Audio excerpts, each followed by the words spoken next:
Let's get into working with furry, fuzzy, and hairy things.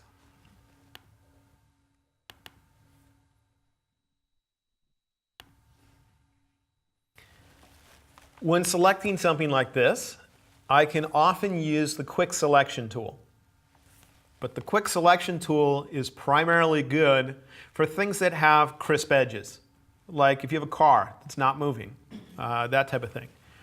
With the quick selection tool, which just in case you haven't used it, it's this one here. You're going to get a brush, and you can change the size of that brush the same way you change the size of any brush in Photoshop. Right now I'm using the square bracket tools just because I'm used to that. The square, they look like kind of half squares, they're right above the return or enter key on a Mac. And what I want to do is get the largest brush that would be practical. And what I need to be able to do is paint across this object without getting overspray on the background. So if you look at the most constrained area of this object, it would be the legs. That's where it gets thinnest. I'm going to choose a brush that is small enough to be able to pass over that entire leg without bumping into the background. And so my brush is going to be about this big, because therefore I can paint over the whole thing and not get any on the background. Then I'm just going to click on the image, and it will look at what I click on, and it will spread out and try to select things that are similar in brightness, similar in color, and similar in texture. And anytime one of those things changes dramatically, it will stop the selection, as you can see here with one stripe on our zebra. And then I'm just going to paint over it like this.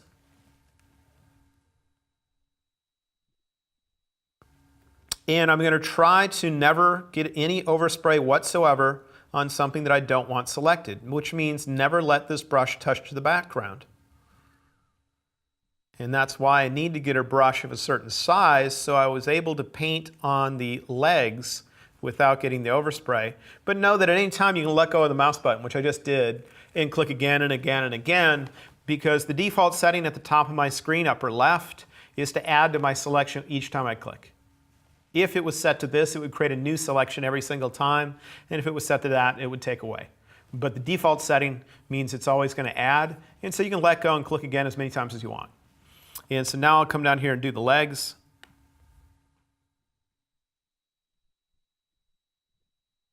And I won't be concerned if it selects too much. If it selects the background, I'm not going to think that I failed. All it means is I'm going to have to do more work there in a moment.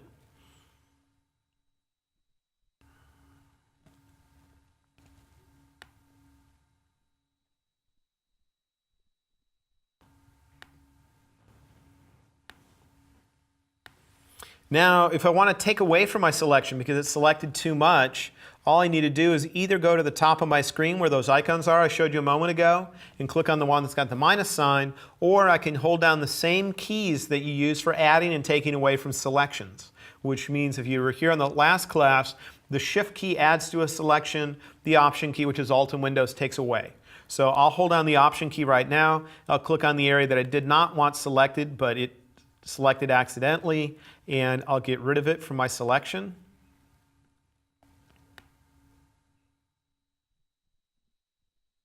And in a place like this, I need a smaller brush because otherwise I'm going to bump into the legs. Smaller brush still. But this isn't the hard part, so I might not get this part perfect just because it's going to be a waste of our time. I think we can spend our time more with the hard parts. So for now, I'm going to say that's good enough. And there might be part of it I would still refine.